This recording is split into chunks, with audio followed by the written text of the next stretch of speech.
Listo. Entonces, hoy vamos a ver es este temazo. Y me refiero a que es un temazo no porque lo vayamos a dar, ¿verdad? Sino porque es un tema realmente muy grande, es un tema realmente que nos podríamos llevar por pontificado pues, una clase, digamos, de alguna manera, que viene siendo el recorrido histórico de la doctrina social de la Iglesia Católica.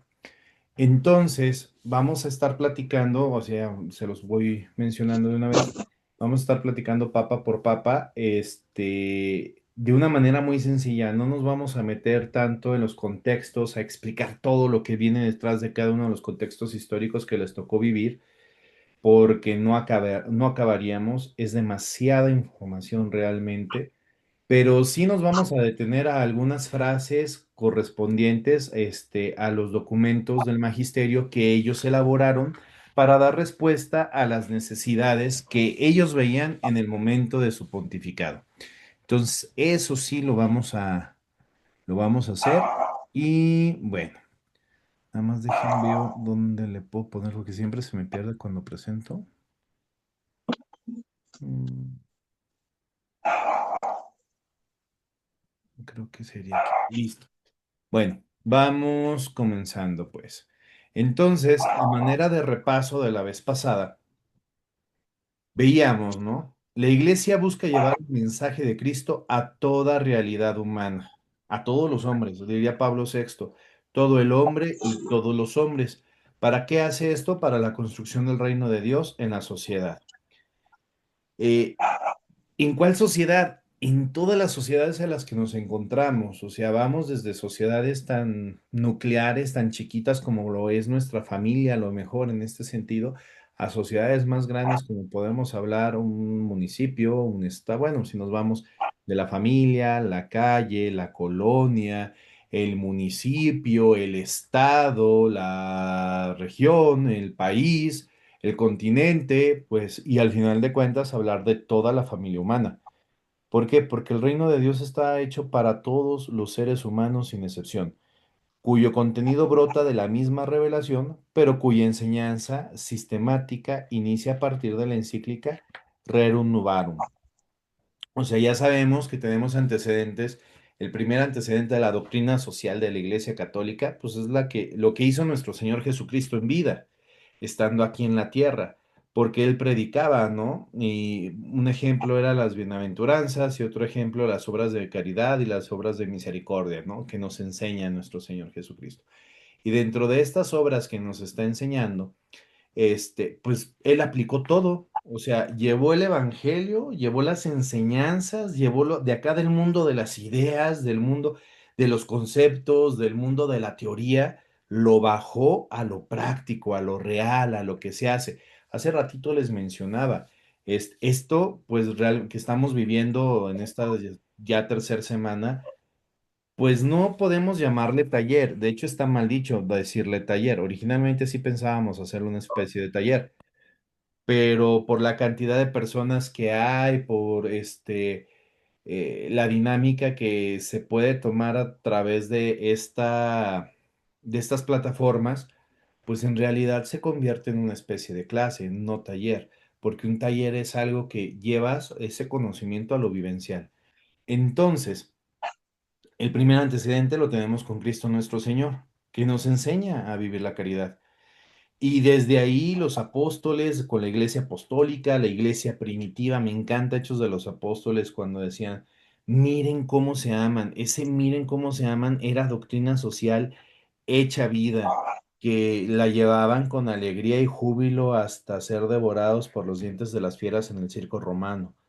Y fue pasando con la patrística, los padres de la iglesia, la iglesia del medievo, la iglesia del Renacimiento, la iglesia contemporánea, la iglesia de hoy en día. Y el primer documento formal que es con el que va a empezar la doctrina social de la Iglesia Católica, aclaro, antes ya existía, sí, ya existían las enseñanzas morales de la iglesia, sí, ya existía una directriz, una guía, cómo debemos de comportarnos los católicos, pues son los 10 mandamientos, o sea, no la quebramos, ¿no? pero tal cual un documento concreto que sale de los papas, del magisterio de la iglesia, en el que nos va a decir concretamente cómo orientarnos ante circunstancias muy, y voy a volverlo a decir, concretas que se están viviendo en el momento, es este documento, la Rerum Novarum. Y por eso, a partir de este documento del Papa León XIII, por eso cuando salió el Papa León XIV hubo así como que mucho revuelo, sobre todo en el mundo donde se maneja, o en el ámbito en donde se maneja mucho la doctrina social. Este, me perdí. Con este documento que inaugura el Papa León XIII, se da inicio ya ahora sí al compendio, a empezar a juntar todas las enseñanzas morales que tenemos de la Iglesia Católica, de cómo el católico debe de vivir en el mundo en el que está y cómo la acción del católico viviendo en ese mundo debe permearlo para transformarlo, ahora sí viene acá, transformar este mundo a lo que Dios quiere de él, o sea, a construir el reino de Dios en cualquiera de las esferas. Entonces, ¿quién hace la doctrina social? Pues ya lo hemos dicho, ¿no? Tiene su origen en el magisterio de la iglesia, ¿va? Perdón, tiene su origen en el Evangelio. Si no parte del Evangelio o alguna enseñanza de la Iglesia Católica, entonces esa enseñanza no es católica, no es de la Iglesia y no sirve. Siempre tiene que partir del Evangelio. ¿Quiénes son los autorizados aquí? Pues los santos padres primeramente, junto con todo su cuerpo de asesores. Entonces, ellos son los que van estudiando a la luz del Evangelio, la situación que se está viviendo a través del magisterio que ya existe y van dando estas orientaciones. Número dos, conferencias episcopales. En este caso, por ejemplo, todos los obispos de nuestro país hacen la conferencia del episcopado mexicano. Cada país tiene su conferencia. ¿Por qué? Porque cada país vive su realidad muy propia. Entonces, no sé si se dieron cuenta, si no, búsquenlo. Acaban de sacar los obispos, ahora estuvieron en encuentro en Casa Lago, en Cuautitlán Izcalli, creo la semana pasada o hace 2 semanas, no recuerdo bien, y sacaron un documento, una exhortación para todos nosotros acerca de un llamado a la paz después del asesinato del presidente municipal de Uruapan, ¿no? De Carlos Manso. Y es muy bueno, entonces eso es parte del magisterio, ¿no? Las conferencias episcopales, pero los obispos también en cada una de sus diócesis, pues ellos son la cabeza. Y ellos van a responder ante Dios nuestro Señor por lo bien que hicieron y por lo mal que hicieron. ¿Por qué? Porque nosotros somos su responsabilidad. Fíjense, por eso es tan importante pedir por nuestros obispos. Nos hemos detenido a pensar qué tanta carga, qué tanto peso, qué tanta responsabilidad tienen los obispos en realidad. El obispo es la cabeza de mi diócesis y él es el pastor que guía todas las ovejas. Y lo bueno que haga es para la salvación de cada una de estas ovejas, de cada uno de nosotros. Y si se equivoca, tristemente, porque pues, es humano al final de cuentas, y si se equivoca, tristemente, eso también va a tener que responder por ello. Entonces, pidamos mucho por nuestros obispos, pero también nosotros los laicos. ¿Por qué? Porque lo que nos enseña nuestra Santa Madre Iglesia a partir de ellos, nosotros lo aplicamos. Pero como nosotros lo aplicamos en la vida práctica, en el mundo de diario, en el trabajo, en el metro, en el autobús, en el mercado, en la escuela, en todo el ámbito social, nosotros somos los que también les tenemos que ayudar a ellos a poderles dar luces de qué es lo que tenemos que buscar como iglesia, porque a veces pues nuestros padres, nuestros sacerdotes, nuestros obispos, nuestro magisterio pues está metido en lo que les corresponde y no están tan empapados de todo lo que es el mundo, ¿verdad? Entonces nosotros, que somos los que sí estamos empapados, necesitamos nutrirlos a ellos. Entonces, ¿quién hace la doctrina social de la Iglesia Católica? Todos la hacemos. Todos los que formamos parte del cuerpo místico de Cristo, que es la Iglesia, hacemos doctrina social. Entonces, continuamos. Ay, se trabó esto. ¿Qué entendemos por doctrina social? Sabemos que es un proceso abierto de reflexión, siempre va a ser reflexión.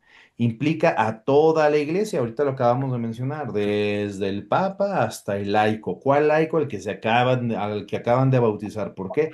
Porque el que acaban de bautizar ya es miembro de la iglesia y ya tiene un llamado a la salvación, pero que tiene su expresión más decisiva en los documentos del magisterio social, ya lo hemos mencionado, a través del cual no solo se formulan los grandes principios, sino sobre todo se elaboran respuestas a los problemas sociales de cada momento, al tiempo que se va remodelando todo el conjunto doctrinal con perspectivas nuevas.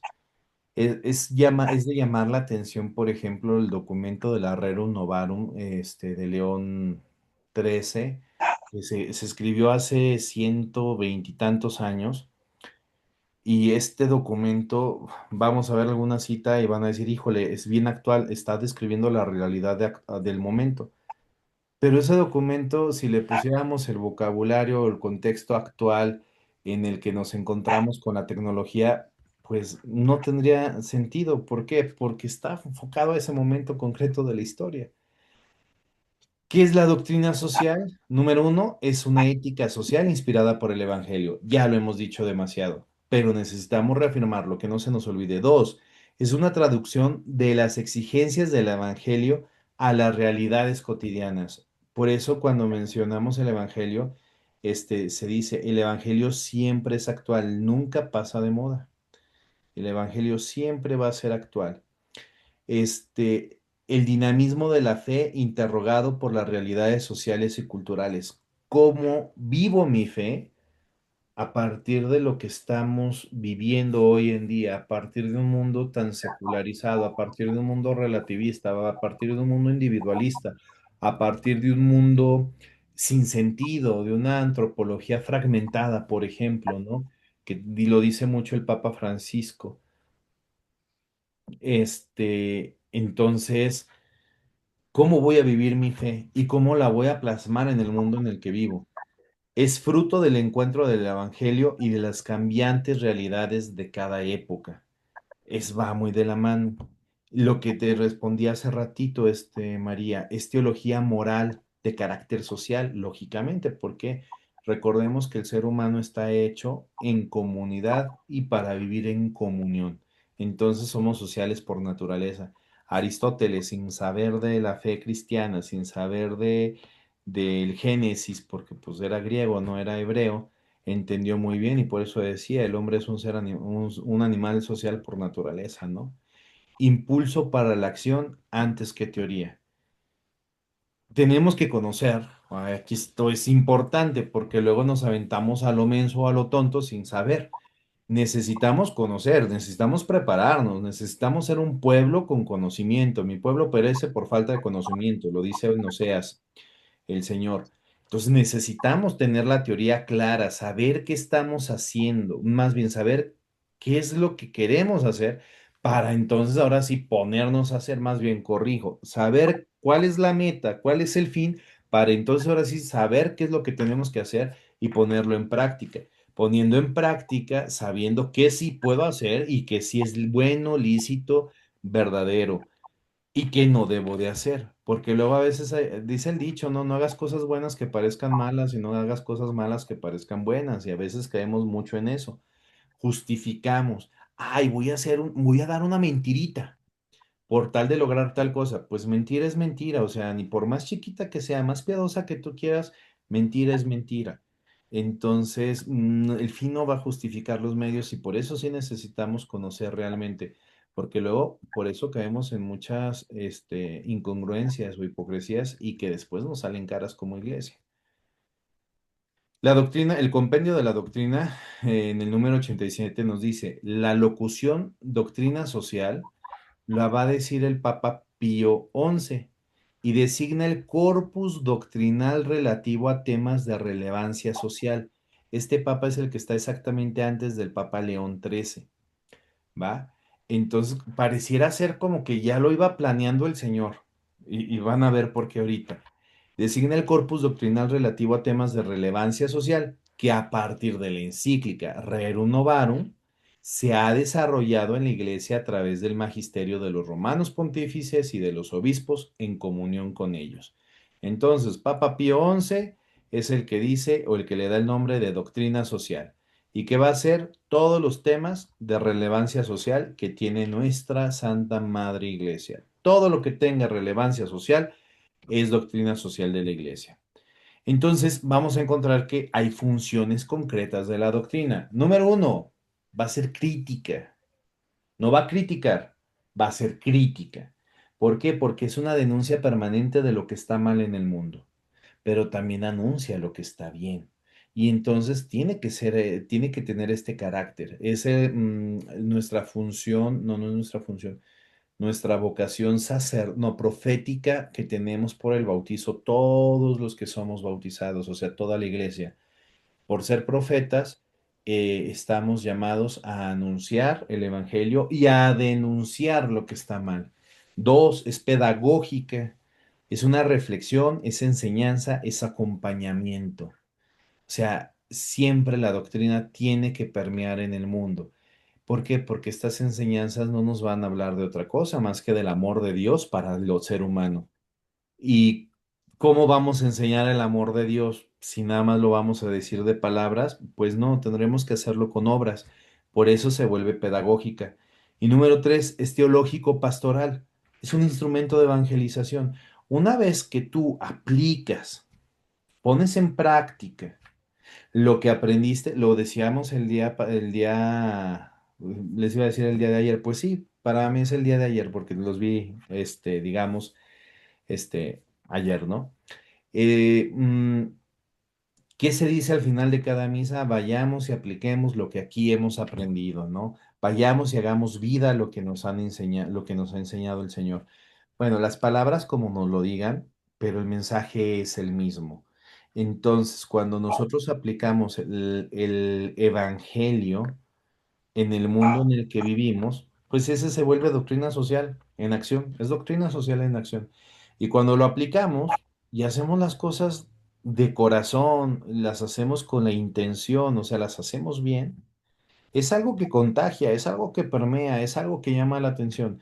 Creo que todos nosotros aquí reunidos, de una u otra manera hemos tenido experiencias en las cuales alguna persona en algún momento hizo alguna acción o tenía un carisma muy concreto, tenía un no sé qué, que qué sé yo, que me llamaba y me motivaba y hasta a veces me decía, ay, me gustaría ser como esa persona.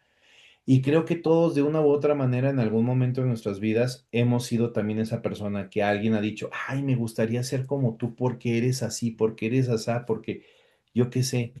Pues esperemos que eso sea porque hemos vivido en algún momento el evangelio y los hemos hecho realidad, o sea, hemos hecho doctrina social y que lo sigamos haciendo. Entonces, por eso evangeliza la doctrina social. Por lo tanto, el fruto de la doctrina social no es otra cosa que el desarrollo auténtico del hombre y de la sociedad, que respete y promueva a la persona en todas sus dimensiones. Esto le dice a Juan Pablo II en el documento Solicitudo Rei Socialis. Mi latín es fatal, ¿eh? O sea, si alguien aquí ha estudiado latín y sabe latín, entonces discúlpenme porque voy a hablar como si hablara en inglés, o sea, todo pocho. Este, pero la intención, ahora sí va, válgame la expresión, es la que cuenta, disculpen la ignorancia al respecto. Pero es esto, ¿no? El desarrollo auténtico del hombre y de la sociedad. Fíjense qué hermoso. Número uno del hombre, ¿por qué? Porque el hombre es el centro de la sociedad. Pero, número dos, me dice, de la sociedad. Esta partícula ahí que tenemos ahí es importante porque no nada más es hablar del hombre por el hombre, es hablar del hombre y de la sociedad, porque ¿dónde vive el hombre? Dentro de la sociedad. Y si la sociedad está mal, lógicamente lo que va a enseñar la sociedad van a ser cosas malas para el hombre. Si la sociedad ahorita, por ejemplo, está corrompida porque lo está por el narcotráfico, por la violencia, por la hipersexualidad, porque por todos lados, donde volteemos, todo tiene contenido sexual y muchas de las ocasiones es muy explícito y siempre es implícito. Entonces, pues lógicamente, ¿qué va a pasar con nuestra sociedad? Nuestra sociedad va a estar hipersexualizada, por lo tanto, el hombre va a estar hipersexualizado. O sea, es esta relación, ¿no? ¿Y qué tiene que hacer? ¿Qué tenemos que lograr? Que se respeten y promuevan a todas las personas, a toda la persona y en todas sus dimensiones, espiritual, biológica o física, intelectual,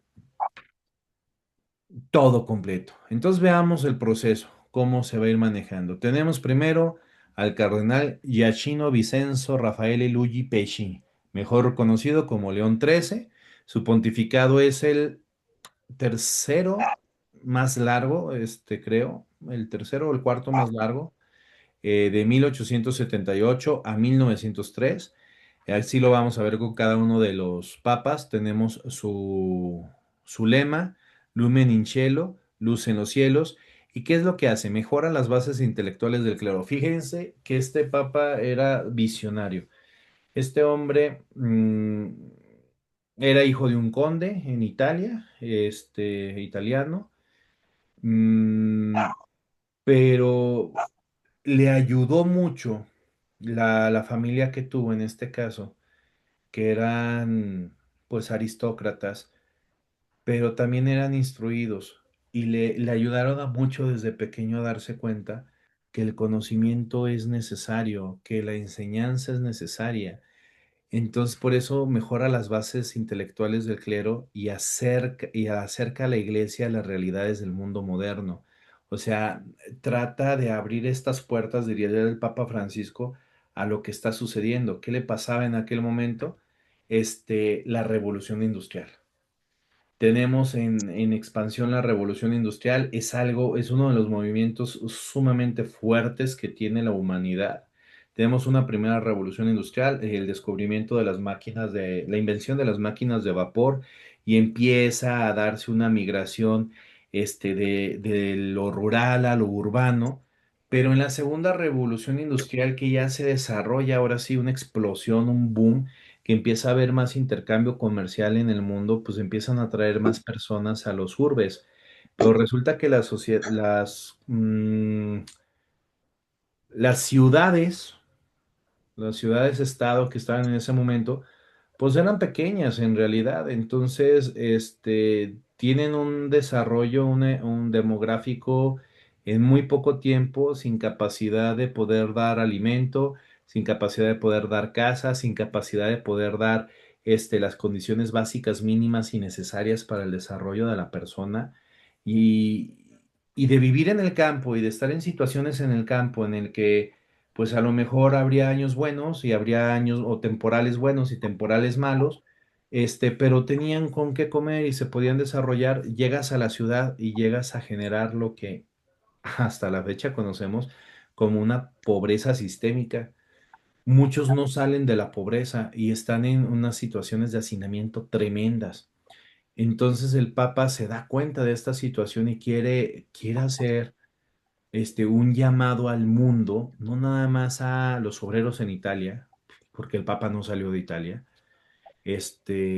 pero sí quiere hacer un llamado al mundo entero para que se den cuenta de que esta situación que se está viviendo con el ser humano no es justa y que tan culpable es en este caso, el patrón, el dueño del capital, diría Carlos Marx, el burgués, pero también tan responsables son los trabajadores y que es una responsabilidad compartida porque mientras que uno se enriquece, por el trabajo del otro, el otro se debe de enriquecer por las ganancias del uno y por los recursos del uno. Entonces es algo compartido y es muy bonito este mensaje, ¿no?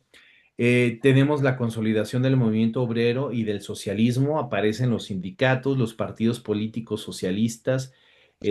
Hay en ese momento la lucha era real, era buena, era legítima, no es que no lo sea siempre, pero muchas de las ocasiones ha sido manchada por intereses, ¿no? El problema es que el socialismo siempre los manchaba, ¿no? Y aparece la lucha por las condiciones justas para los trabajadores, o sea, trabajos dignos, horarios justos de trabajo, salarios justos, o sea, condiciones justas que hoy en día, pues los vemos normales, pero en aquel momento no lo eran. Tenemos sigue la expansión del imperialismo y del colonialismo en África, en Asia, principalmente Inglaterra, los países anglosajones. Sabemos que la India, todavía hasta los años 50 del siglo pasado, era una colonia británica. Muchos países de África eran colonias británicas y francesas. Entonces había una explotación tremenda de los recursos naturales, y para sacar materias primas, pero también había una explotación tremenda de los hombres. ¿Por qué? Porque por un lado tienes las colonias, o sea, tienes llamémosle, los naturales, o sea, los fifís, diría nuestro expresidente, los de sangre pura, y por otro lado tienes, pues, los demás, o sea, los que van a trabajar, a los que vas a explotar, a los que sí son dueños de la tierra, pero se las has quitado por la presión, armamentista, por la esclavitud que había. Todavía se sigue manejando todo esto hasta los años 50 del siglo pasado, o sea, muchos de ustedes ya estaban vivos en ese momento, cuando todavía tenemos esta situación. Entonces estamos hablando todavía a finales de 1800 con mayor razón. Urbanización acelerada, reformas sociales urbanas, el éxodo rural, algo ya lo platicamos. Y está la unificación de Italia en 1870, se dan los pactos de Letrán, o sea, todavía existía para aquellos entonces los estados pontificios. Había algunas zonas de lo que hoy es Italia que pertenecían al Vaticano y que eran gobernadas por el Papa. Pero en ese momento Italia y junto con Alemania, cada uno por su lado, se unifican. Entonces, los distintos provincias o reinos, ya veámoslo hoy como los estados de la República Mexicana, deciden unirse y formar todos juntos lo que es México actualmente. Eso es lo que pasa con la unificación de Italia y queda el Vaticano, en este caso el gobierno del Papa, sin estas provincias. Se da mucho por el influjo del socialismo. Y pues el socialismo nace totalmente anticlerical, ¿no? Entonces quedan recluidos en lo que es el Vaticano, que hasta Benito Mussolini se va a dar el reconocimiento del Estado Vaticano, pero es hasta ese momento. Entonces, ¿qué es lo que hace el Papa en su magisterio? Tenemos a Eterni Patris, la restauración de la filosofía cristiana conforme a la doctrina de Santo Tomás de Aquino. Esto es maravilloso porque es el que da el corpus, que va a dar la orientación a la formación en los seminarios, a nuestros futuros sacerdotes desde entonces. Tenemos Humanum Genus, es una exhortación en donde condena la masonería, sigue vigente, no ha habido, y esto es importante, no ha habido un documento que lo contradiga, porque si lo contradice, entonces estamos diciendo que pues, el Papa estuvo mal. Condena la masonería y los principios ideológicos en que se apoya, especialmente el naturalismo. ¿Por qué? Porque rompe la naturaleza, humana que fue querida y creada por Dios. Y de esto empieza el cientificismo y bueno, pasamos a otras corrientes. Critica el concepto de soberanía popular y la separación de la iglesia y del Estado. Son conceptos que a lo mejor vas a decir, ¿está bien que la iglesia se haya separado del Estado? Sí, sí está bien. O sea, sí está bien. Pero el punto es cuando se separa de una manera secularista, cuando se separa de una manera violenta o abrupta, lo que pasó en México. La separación de la iglesia y el Estado en México no fue, a ver, iglesia, no te vas a meter en situaciones de orden civil o de carácter civil que le corresponde al Estado gobernar. A un Estado en donde hay de todos los colores, de todos los credos y de todos los sabores, porque tendríamos que gobernar para todos y tu iglesia vas a gobernar para los tuyos. Entonces, no. En ese sentido está bien. Lo que es al César y lo que es de Dios a Dios, ¿no? Lo dice el Señor. Pero, ¿qué es lo que sucede normalmente con las separaciones de la iglesia y del Estado? Hay una persecución, hay un ataque directo, se le quitan bienes, se le quita, pues en el caso de México, cercenaron conventos, cerraron escuelas, quitaron hospitales, hospicios, toda la obra social que tenía el caso mexicano, por ejemplo, antes de la separación de la iglesia y del Estado, se la queda el Estado. Y es bien interesante ver en los libros, pues sí, ver los registros en donde se queda el Estado todo esto, lo trata de administrar, lo truena porque no sabe administrarlo, se lo regresa a la iglesia lo vuelve a levantar, se lo vuelven a quitar, lo vuelve a tronar Y es una cosa de que sigue sucediendo hasta despuesito de la Revolución Mexicana. Entonces, depende cómo es esta separación. En este caso es esa separación violenta, en donde hay esa persecución. Y concretamente la Rerum Novarum, que abre la doctrina social en 1907 y nos dice sobre la situación de los obreros. Recuerda a los patrones y a los obreros sus obligaciones mutuas de caridad y de justicia. Las citas son un tanto cuanto largas. Vamos escuchándolas, vamos reflexionándolas. Pero no las quise cercenar, no les quise quitar pedacitos a las citas porque creo que es mucha riqueza. Entonces vale mucho la pena. Nos dice en esta cita, los deberes de los ricos y patronos, no considerar a los obreros como esclavos, respetar en ellos, como es justo, la dignidad de la persona, sobre todo ennoblecida por lo que se llama el carácter cristiano. O sea, vamos a respetar a todos, y lógicamente a los católicos con mayor razón, pero no es que no, los otros no lo sean, pero sí, sí lo son y vamos a respetarlos. Pero si soy católico, con mayor razón tengo que respetar, ¿no?, a los demás, ¿no? Que los trabajos sean remunerados si se atiende a la naturaleza y a la filosofía cristiana. Dar al César lo que es del César, volvemos a lo mismo, ¿no? Y San Pablo dice que come el que trabaja, de hecho lo acabamos de tener este domingo, si no me equivoco. No son vergonzosos para el hombre, sino de mucha honra en cuanto dan honesta posibilidad de ganarse la vida, que lo que realmente vergonzoso e inhumano es abusar de los hombres como de cosas de lucro y no estimarlos en más que cuanto sus nervios y músculos pueden dar de sí. ¿Qué decía Carlos Marx? El dueño de los bienes de capital es el burgués. O sea, ¿qué son esos los bienes de capital? La máquina, el campo, todo lo que sea necesario para producir. ¿Y qué es lo que hace el obrero o el proletariado? Vende su fuerza de trabajo porque lo único que tiene es la fuerza. Y aquí lo está diciendo, ¿no? Sus nervios y músculos pueden dar. O sea, el hombre es mucho más rico que esos músculos y puede dar mucho más y tenemos que verlo así. E igualmente se manda que se tengan en cuenta las exigencias de la religión y los bienes de las almas de los proletarios.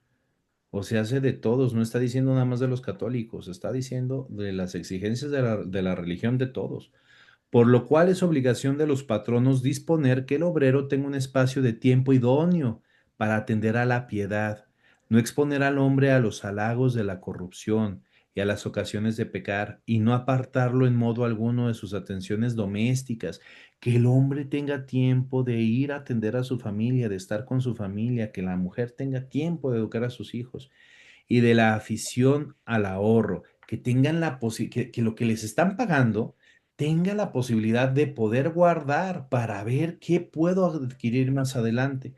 Tampoco debe imponérseles más trabajo del que puedan soportar sus fuerzas, ni de una clase que no esté conforme con su edad y su sexo. Pero entre los primordiales deberes de los patronos se destaca el de dar a cada uno lo que sea justo. ¿Estamos de acuerdo que eso aplica perfectamente al día de hoy? Que es más, quisiera decirlo, no, bueno, sí, lo voy a decir, que hay muchos trabajos que el día de hoy no ven a sus trabajadores con esto y sabemos que actualmente existe la Ley Federal del Trabajo y que está obligado el patrón a hacer todo esto. En aquel momento no había una Ley Federal del Trabajo, pero si agarráramos la ley y agarráramos este párrafo nada más, veríamos un paralelismo tremendo. Esto es doctrina de la Iglesia Social. Y esto es llevar las enseñanzas del Evangelio a lo práctico. Y son cuestiones prácticas la que nos está pidiendo. Paga lo justo, que el tiempo sea el justo también, que el hombre, el trabajador tenga tiempo para poder atender a su familia, para poder ahorrar, para poder recrearse, que tenga tiempo de practicar su fe. Y hace esta pregunta el mismo Papa: ¿no bastaría por sí solo el sometimiento a estas leyes para atenuar la violencia y los motivos de discordia? Pero la Iglesia, con Cristo por maestro y guía, persigue una meta más alta, o sea, preceptuando algo más perfecto, trata de unir una clase con la otra por la aproximación y la amistad. ¿Qué pasaba? Don Carlos Marx con el Capital y con las enseñanzas sociales, y después está Antonio Gramsci, italiano, que es el que la difunde el socialismo con bastante ahínco, pues generan esta división, esta lucha de clases. Es más, lo podemos ver, aunque digan que no, sí hay corrientes socialistas o comunistas dentro de nuestro gobierno actual. ¿Por qué? Porque siempre se propugna la lucha de clases, o sea, la división. ¿Y cuál era la división que nos proponía el gobierno? Pues los fifís y los chairos, las izquierdas y las derechas, ¿no? Llámenle como le quieran llamar, los nombres que quieran. También el PRI, o sea, no podemos decir que nada más este gobierno. El PRI pues, surgió con toda esta inspiración socialista. Pero bueno, ¿qué es lo que nos dice el Papa? Unir una clase con la otra, o sea, unirnos todos. ¿Por qué? Porque todos somos humanos, todos somos de la misma país, de la misma nación, de la misma familia, somos hijos del mismo Dios. ¿Y qué es lo que nos pide que unamos? Mm, por ahí, de Emilio, es que seguimos bajo un sistema capitalista que privilegia la ganancia sobre el bienestar humano y los recursos naturales, la casa común, por eso sigue tan actual la crítica. Ciertamente, pero es que, y luego es ver cuál capitalismo tienes.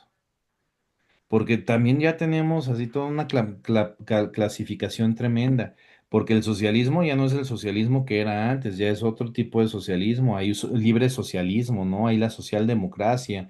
O sea, tenemos muchas corrientes que como que hemos querido irlas acomodando de una u otra manera, pero ciertamente este sigue estando presente y sigue utilizando al final de cuentas al ser humano, pero pues, no dista del otro, o sea, ningún sistema político o económico hasta el momento ha sido realmente humanizante.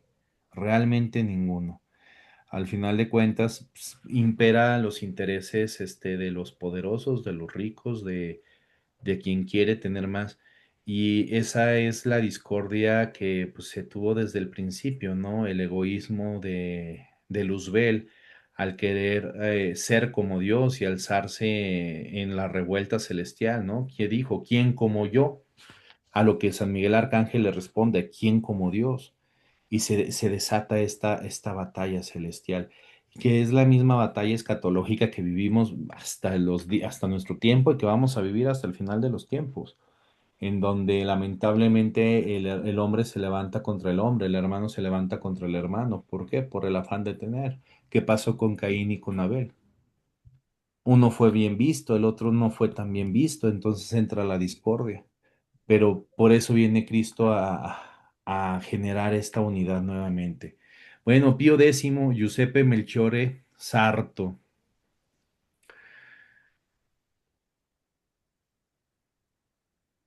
Claro, bueno, claro por lo que comenta Liz por ahí. Bueno, San Pío X, 1903, 1914, restaurar todo en Cristo. Esta es esta frase, este lema me encanta. Fomentó y amplió la recepción del sacramento de la Eucaristía, combatió el modernismo teológico, instituyó un juramento contra este. Empieza a ver los cismas, por ahí cuando veamos a don Francisco, vamos, y que es muy moderno, ¿verdad? Porque es contemporáneo a nosotros, que de feliz memoria el Papa Francisco. Sabemos que fue duramente criticado y atacado y ahorita la iglesia está en un momento cismático realmente, está en un momento de división tremendo entre los tradis y los progres, entre los superconservadores, entre etcétera, etcétera, etcétera.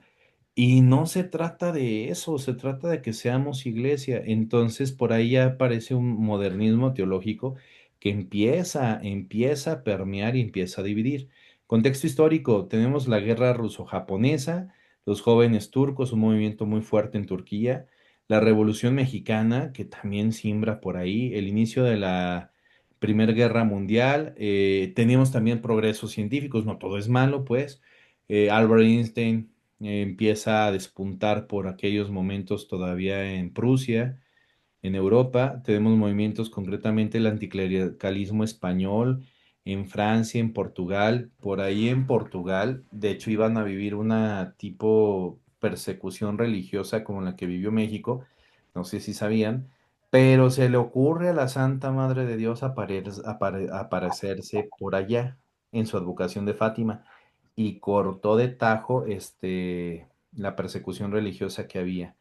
Pero este anticlericalismo está muy marcado por movimientos masónicos y por movimientos socialistas, que después va a desencadenarse en la Guerra Civil Española, que pues en pocas palabras fue una guerra para matar padres. Y pues sí, en pocas palabras, ¿no? Peligro doctrinar por el protestantismo promovido por Tyrrell. Errores bíblicos. La Biblia es un texto histórico, no hay divinidad y por tanto la iglesia es un error. Empiezan a desarrollarse estos movimientos, por eso decía acá, ¿no? Estos modernismos teológicos, y que empiezan a permear mucho en el mundo. Entonces, pues hay que enfrentar todo esto. Al comienzo de la Primera Guerra Mundial, expresa el Papa, fueron días de inmensa amargura. Pío X llora cuando los seminaristas franceses y alemanes, que hasta ayer estuvieron juntos en los bancos en la Universidad Gregoriana en Roma, marchan a sus países para vestir uniformes enemigos y situarse en trincheras enfrentadas. O sea, eso es una cita real. El amargo dolor de saber que hoy estamos juntos, compartiendo y el día de mañana vamos a ser enemigos y nos vamos a estar matando. Millones de hombres se hallan combatiendo y muriendo. Hubiera debido evitar esa matanza y no he podido conseguirlo. No me queda sino sufrir. El Papa siente una gran responsabilidad por esta guerra que se está efectuando, que se está desarrollando. ¿Cuál es su magisterio? Suprimi expone los ideales del pontificado de San Pío.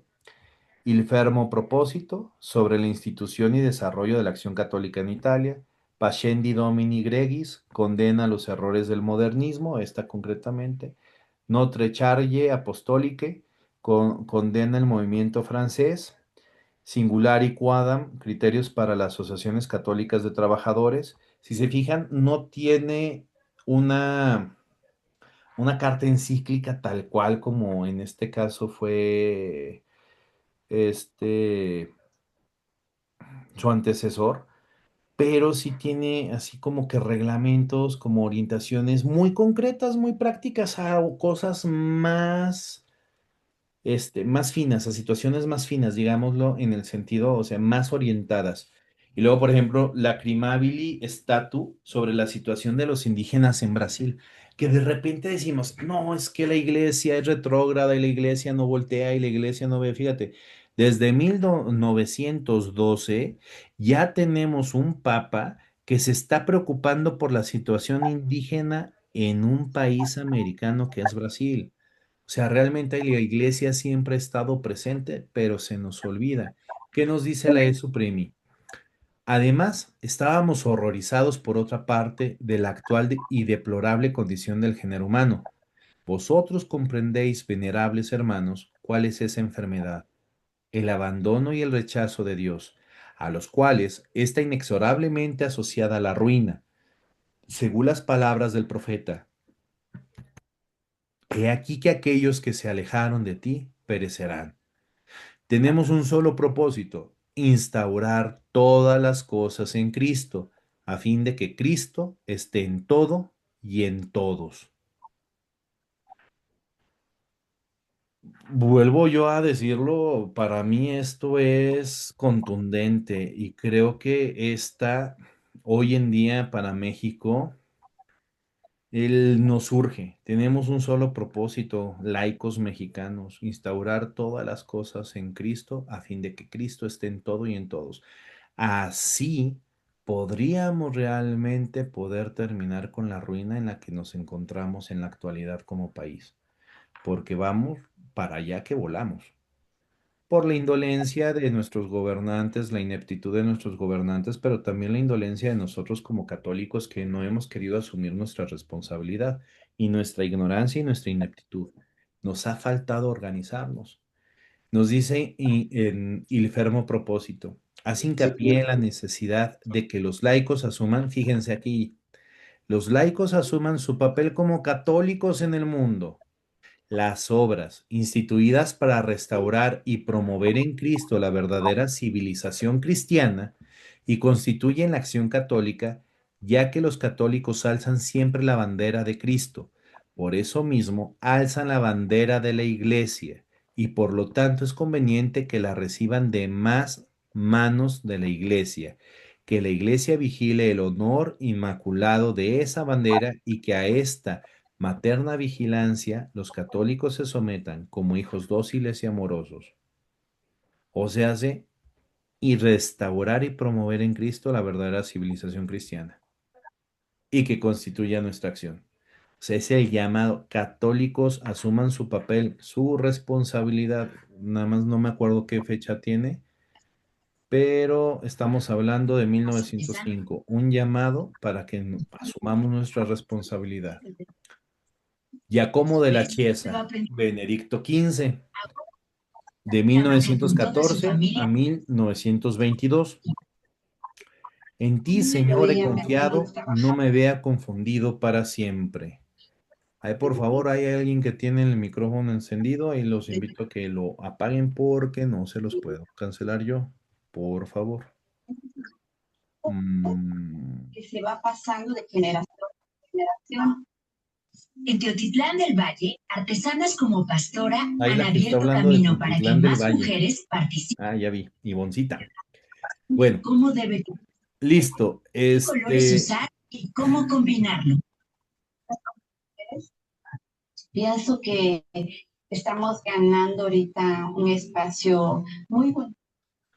Bueno, intervino para lograr la paz en la Primera Guerra Mundial, promulgó el Código de Derecho Canónico en 1917, o sea, las leyes de la Iglesia, apoya el trabajo de los misioneros, fue recordado por Benedicto XVI como el profeta de la paz y tiene unos documentos muy maravillosos en el tema de la paz. Valdría la pena que nos echáramos un clavado a ver su magisterio y rescatáramos bastantes cositas para nuestro trabajo, sobre todo por ahí los de, ay, se me olvida, Fray Julián. Bueno, de los derechos humanos, del grupo de la agrupación de derechos humanos. Contexto histórico. Tenemos la Primera Guerra Mundial, o sea, le toca todavía. La gripe española que mató, pues, llegó hasta México, la gripe española, fue como el COVID-19 de aquellos momentos, pues, fue tremenda. El genocidio armeno, la Revolución Rusa, la Tercera Internacional de Trabajadores, la independencia de la India, allá con Gandhi, la Socialdemócrata en Alemania, Partido Nacional Socialista Alemán, el Partido Comunista en China. Si se fijan, ya se está generando un bloque muy claro, en Asia y en Europa del Este, inclinado hacia lo que viene siendo el comunismo, el socialismo. Enfrenta a las corrientes modernistas e integristas dentro de la misma iglesia. Empiezan a darse sacerdotes con esta ideología o con esta corriente comunista, ¿no? ¿Cuál es el magisterio? Ad Beatissimi Apostolorum. Ante el inicio de la Primera Guerra, hace un clamor por la paz, especialmente a los cristianos. Y dice, el éxito de toda sociedad de hombres, cualquiera que sea el propósito con que se forme, está ligado a la armonía de los miembros en interés de la causa común. Aquí nos está hablando del bien común. Por lo tanto, debemos dedicar nuestros fervientes esfuerzos a apaciguar la disensión y la lucha que cualquier carácter entre los católicos para que pueda haber unidad de ideas. Esto sería hermoso que lo viviéramos en nuestras parroquias, ¿verdad? Y en nuestras iglesias, para que pueda haber unidad de ideas y de acción entre todos. Los enemigos de Dios y de la Iglesia saben perfectamente que cualquier disputa interna entre los católicos es una verdadera victoria para ellos. Fíjense, qué bonito que pudiéramos vivir esto, ¿no? Para que pueda haber unidad en las ideas y acción entre todos. Qué bonito. Pues sí, si te parece bonito, entonces es tu responsabilidad que nos pongamos a trabajar para que logremos eso. ¿Por qué? Porque luego viene la amonestación. ¿Por qué estamos perdiendo? Porque estamos divididos y eso es un premio para los enemigos de la iglesia. Tengamos cuidado. Pacem Dei munis pulcherrimun. Ay, se me olvidó la traducción. Dice la paz. El bellísimo don de Dios, así se llama, la paz, bellísimo don de Dios. La Iglesia reivindica para sí como misión propia esta labor de curar las heridas de la humanidad. Fíjense qué bonito. ¿Cuál es la misión de la Iglesia? Curar las heridas de la humanidad, porque es la heredera del Espíritu de Jesucristo. La Iglesia, decimos, cuya vida toda está entretejida con una admirable variedad de obras de beneficencia, y así educa y enseña a la infancia con dulzura, a la juventud con fortaleza, a la ancianidad con placentera calma, ajustando el remedio a las necesidades corporales y espirituales de cada uno. Estas obras de la beneficencia cristiana suavizan los espíritus y poseen por esto mismo una extraordinaria eficacia para devolver a los pueblos la tranquilidad pública. ¿Eh? Un curso. Ahí pensé que era The English Course. Ándale. No es la pastoral, la doctrina social de la iglesia. Hermanas, les recuerdo que por favor toquen la pantalla y en la parte inferior del lado izquierdo aparece un microfonito. Asegúrense de tocarlo para que quede atravesada la línea y así se quede cerrado el micrófono para no interrumpir al profesor. Gracias. Gracias, gracias. Fíjense qué hermoso lo que nos está diciendo en este punto. Nos está describiendo, describe lo que es la iglesia. La misión propia de la iglesia es curar las heridas de la humanidad. ¿Cómo vamos a curarla? ¿Por qué la tenemos que curar? Porque es la heredera del Espíritu de Jesucristo. ¿Qué hizo Jesucristo? Curó, sanó, acompañó, estuvo. Entonces, la iglesia, cuya vida toda está entretejida con una admirable variedad de obras de beneficencia, va a hacer que va a educar, va a enseñar, va a acompañar, va a sanar, va a estar con todos y cada uno de sus hijos. Si bien podemos decir que encontramos testimonios no gratos, porque sí los hay, también encontramos testimonios extraordinarios, obras maravillosas que ha hecho la iglesia. ¿Cuántos niños no fueron beneficiados, no sé, la educación en los colegios católicos? Digo, a veces es un poquito contradictorio porque los colegios católicos iniciaron siendo principalmente para niños de escasos recursos o niños pobres y a veces los colegios católicos resultaron que son los más caros en la actualidad. Así como que hay signos de contradicción y que necesitamos trabajar y necesitamos promover, pero todavía sigue habiendo muchos apoyos en ese sentido. ¿Cuántos hospicios, cuántos orfanatos, cuántos asilos de ancianos, cuántos, por ejemplo, las casas del migrante? O sea, aquí en Zacatecas, la única casa del migrante que existe, lo único que da atención a los migrantes en Zacatecas, es el que tiene la iglesia, el que atiende la pastoral social. No existe otra. Entonces, realmente, ¿qué tanto sigue haciendo nuestra iglesia, cada una de las iglesias, para curar? Y hablar de cada una de las iglesias me refiero a la iglesia de Tlaxcala, la iglesia de México, la iglesia de Chihuahua, de Chiapas, de Zacatecas, para curar las heridas de la humanidad. Fíjense. ¿Qué es lo que hacen estas acciones sociales? ¿Qué hace la pastoral social? Porque esto es lo que hace la pastoral social. Cáritas. Suavizan los espíritus y poseen por esto mismo una extraordinaria eficacia para devolver a los pueblos la tranquilidad pública. Es a lo que tendríamos que llegar, o es nuestra meta, ¿no? Bueno, pasamos ahora a Pío XI, del 22 al 39. La paz de Cristo en el reino de Cristo. A él le toca la firma de los tratados de Letrán, los pactos de Letrán con Italia, que fundan la Ciudad del Vaticano como Estado soberano que conocemos hoy en día. Su pontificado coincide con el periodo entre guerras, inaugura la Radio Vaticana, crea la Academia Pontificia de las Ciencias en 1936. Para aquellos que es que la religión está peleada con la ciencia, no es cierto. La Academia Pontificia de las Ciencias, si se meten a googlearla, es tremenda. O sea, tienen uno de los telescopios más avanzados y más desarrollados que existen en el mundo. Hacen investigaciones en tecnología, hacen investigaciones en química, en física. O sea, realmente, y son sacerdotes los que están ahí impulsando también todo esto, este campo en el conocimiento, pues, en el campo científico.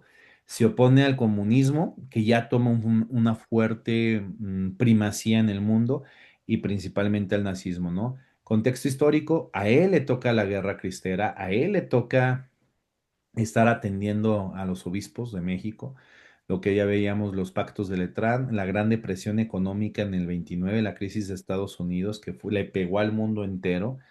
Le toca el Tercer Reich, la Guerra Civil Española, los totalitarismos entre los estados, o sea, cada estado era el más importante y todos se peleaban entre todos, pero también le toca una expansión misionera. Impulsa la acción católica para restaurar el reinado universal de Cristo a través de la Quas Primas, 1929, que busca el reordenamiento de la sociedad secularizada por el reinado social de Jesucristo, eje central de su pensamiento. Esto es importante porque el Papa, ay, se me fue el nombre, Pío XI, quedó sumamente inspirado por los mexicanos, queda sumamente inspirado realmente por lo que sucede en México. No es que en otros lados del mundo no exista una devoción a Cristo Rey, pero la hay o no, no estaba como formalizada. Sí la hay, pero en México principalmente es donde se instituye el reinado de Cristo así como una advocación concreta, o sea, pues sí, o sea, Cristo Rey tal cual. Entonces inspira mucho esta devoción al Papa, ver cómo los católicos se organizan, la CJM, la Liga de las Damas de la Defensa Religiosa, Anacleto González Flores, que es el patrono de los laicos mexicanos, es nuestro patrono como laicos, y por eso saca este documento maravilloso que los invito a leerlo, y es extraordinario, el Cuas Primas. ¿Qué pasa en su magisterio?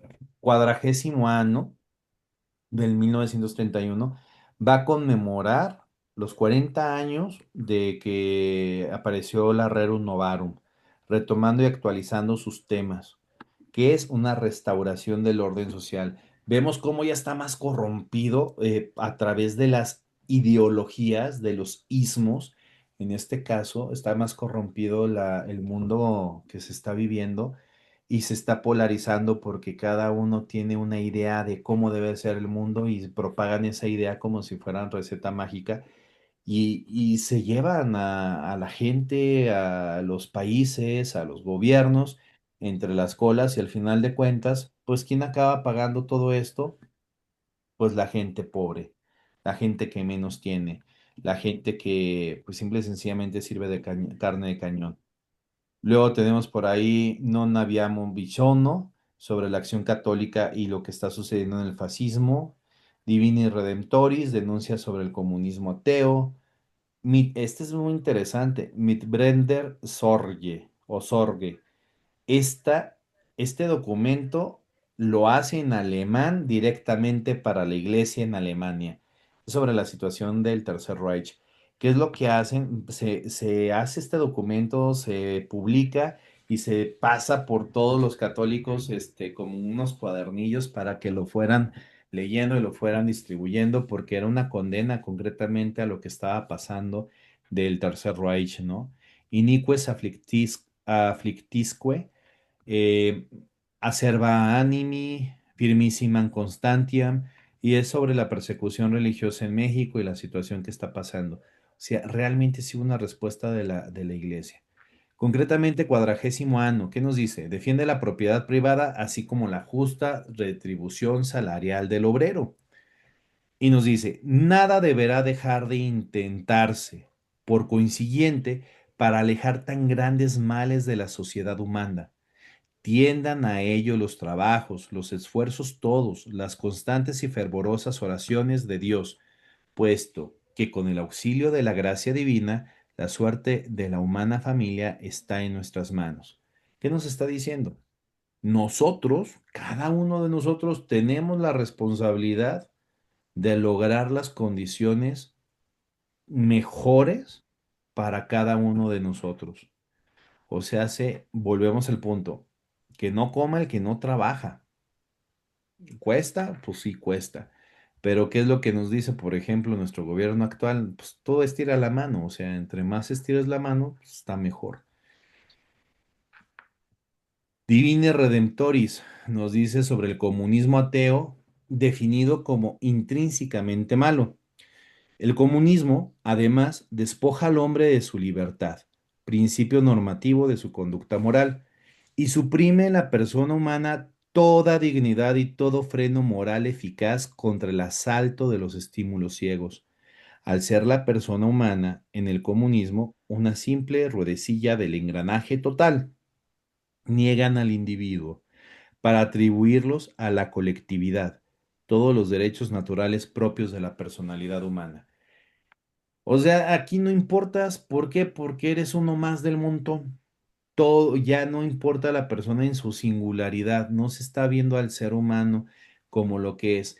Parte también algo del capitalismo en este sentido.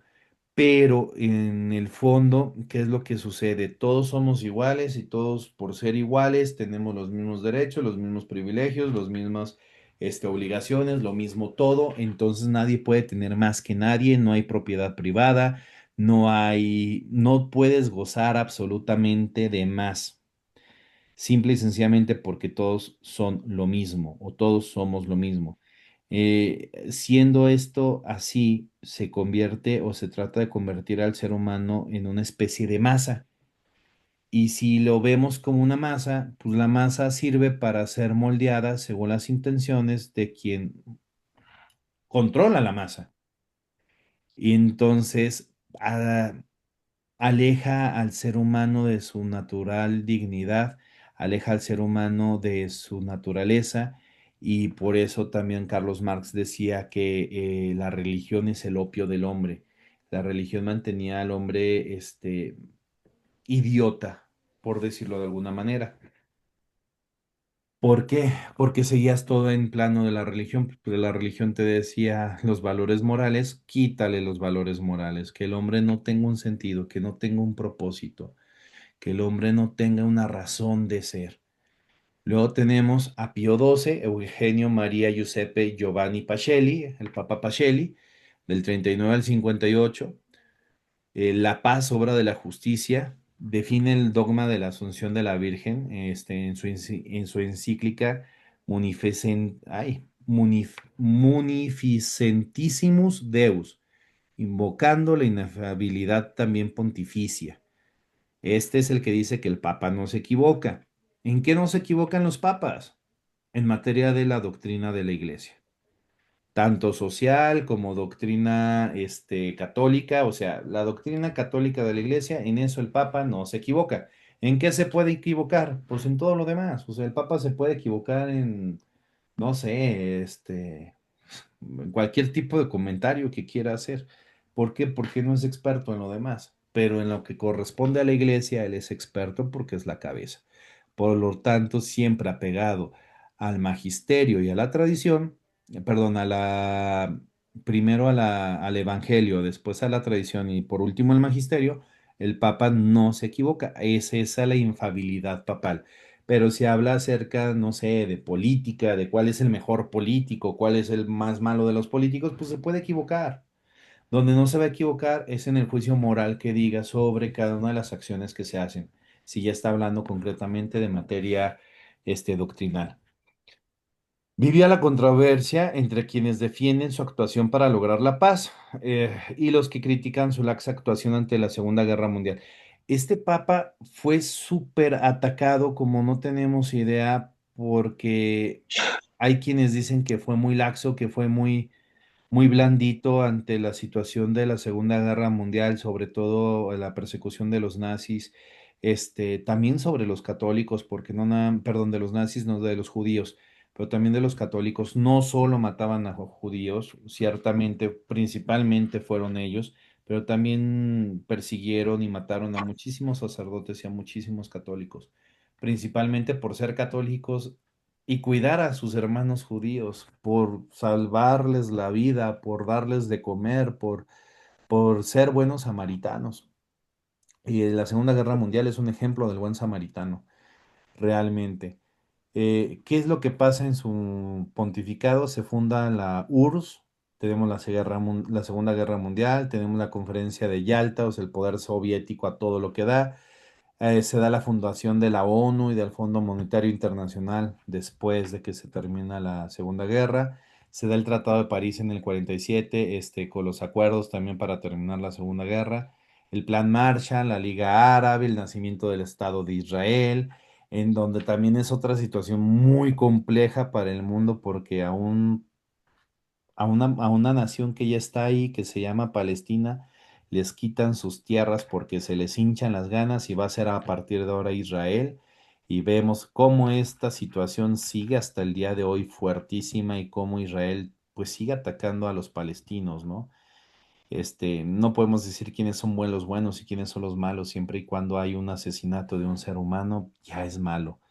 El peronismo en Argentina, el Partido Comunista en China con Mao Zedong, el Pacto del Atlántico Norte con la OTAN, la Guerra Fría, la guerra en Corea, la división en Corea del Norte y Corea del Sur, el dogma de la Asunción que ya vivimos, Nikita Khrushchev en la URSS, la guerra de Vietnam, el Pacto de Varsovia, el Consejo Episcopal Latinoamericano, la Comunidad Económica Europea, incidentes raciales, la socialdemocracia y el marxismo. Y lo más duro, ¿no? Se enfrenta a millones de muertes derivadas de la Segunda Guerra Mundial. No había habido una guerra tan fatal, tan inhumana. Digo, todas son inhumanas, pero no había sucedido en la historia de la humanidad algo tan fatídico como la Segunda Guerra Mundial. La situación que se empieza a destapar después de que se termina con los campos de concentración es una cosa que consterna a todo el mundo. La explosión de las bombas de Hiroshima y de Nagasaki, de las bombas nucleares, cómo en cuestión de segundos desaparecieron ciudades, la expansión del comunismo y Voy a migraciones terminar la clase. forzadas por todo el mundo. Esto es lo que se enfrenta el Papa. Y de verdad, o sea, es muy fácil para uno decir, híjole, el Papa no hizo o el Papa hizo.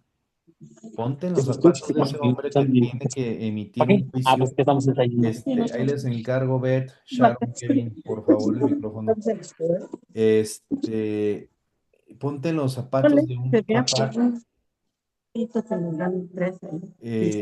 tener que No, te creo enfrentar que esta situación tan compleja en el mundo, el tener que dar una respuesta, el tener que hacerlo con pincitas porque lo que digas puede ocasionar la muerte de más personas. Por ejemplo, en el tema de la Segunda Guerra Mundial, si decía algo que fuera a generar después que el Tercer Reich, que Hitler en este caso, ya no solo se fuera por los judíos, ya era una persecución está contra ellos, cocinando. sino que se fuera incluso mucho más allá.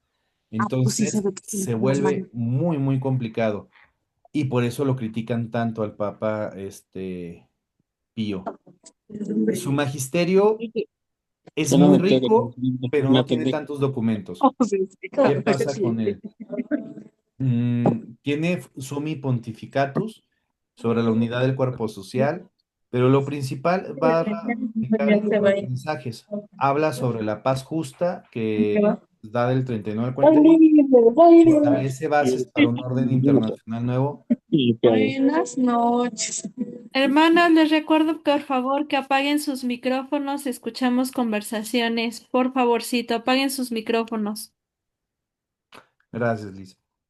Establece las bases para el orden internacional nuevo y sobre la cuestión social.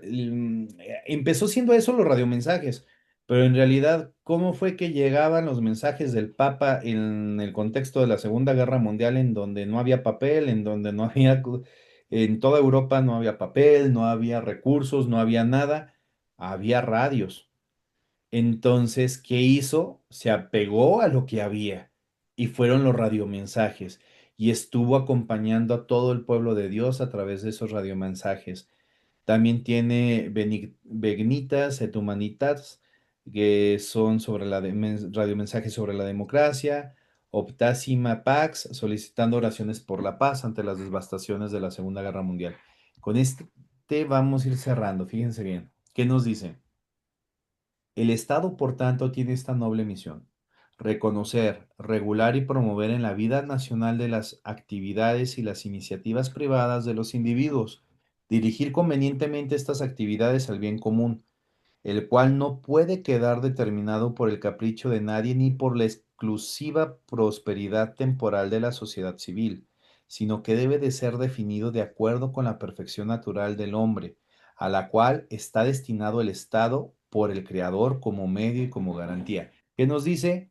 El Estado, el gobierno, está hecho para el hombre, no el hombre para el gobierno. El Estado, el gobierno, tiene que ver siempre por la dignidad de los seres humanos, por la dignidad de sus ciudadanos.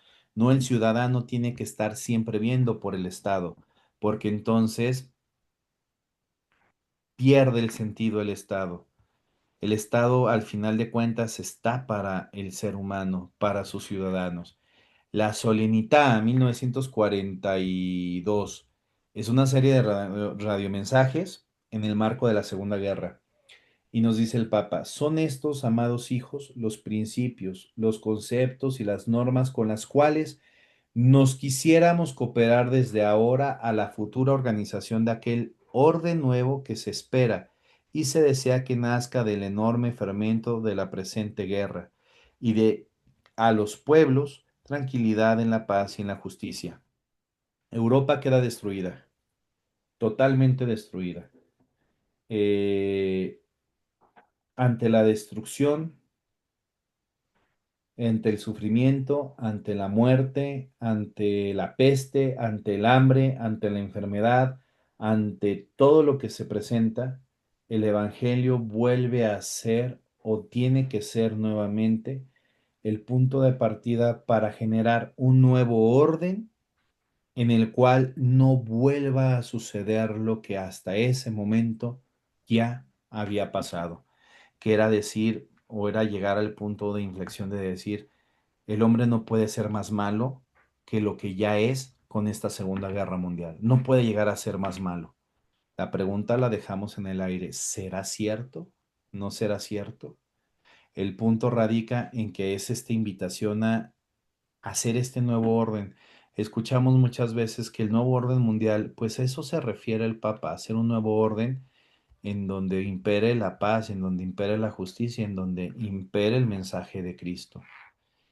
¿Y les parece si lo dejamos hasta ahorita? Todavía nos queda bastante, porque apenas vamos en Juan 23 y con este vamos a empezar el Concilio Vaticano II, luego nos pasa Pablo VI, luego Juan Pablo I, Juan Pablo II, ay, se me olvidó, Benedicto XVI, Francisco y pues León.